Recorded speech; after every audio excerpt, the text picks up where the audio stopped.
کائنات میں ہماری نعمتیں، سہولتیں، وہ دلی ذہنی سکون سب ہمارے رب کی گرفت میں ہے۔ انک اضحک و ابقا، وہی ہنساتا ہے وہی رلاتا ہے، یہ والیوم اس کے پاس ہے۔ وہ جس کو چاہتا ہے زیادہ رزق دیتا ہے، جس کو چاہتا ہے کم کر دیتا ہے۔ وَمَنْ أَعْرَضَ عَنْ ذِكْرِي فَإِنَّ لَهُ مَعِيشَةً ضَنْكًا، جو بندہ ہماری یاد سے غافل ہوگا ہم اس کی معیشت کو تنگ کر دیں گے، اس کا جینا ڈسٹرب ہو جائے گا۔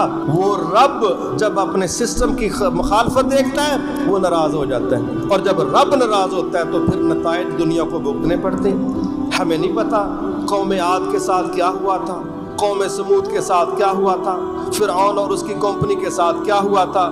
ہمیں ماضی کی کئی امتوں کے قصے جو قرآن و حدیث میں بیان کیے گئے ہمیں نہیں سمجھ آتی، اس کا سبب کیا تھا، نوح علیہ السلام کی قوم کے ساتھ کیا کیوں ہوا، اور اسی طرح آپ دیکھتے ہیں باقی انبیاء کی امتوں کے ساتھ اس دور میں کیا کیوں ہوا۔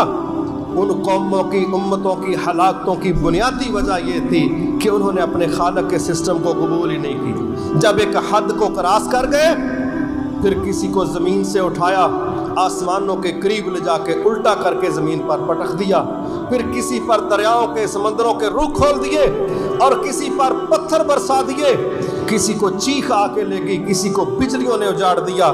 اور وجہ کیا تھی؟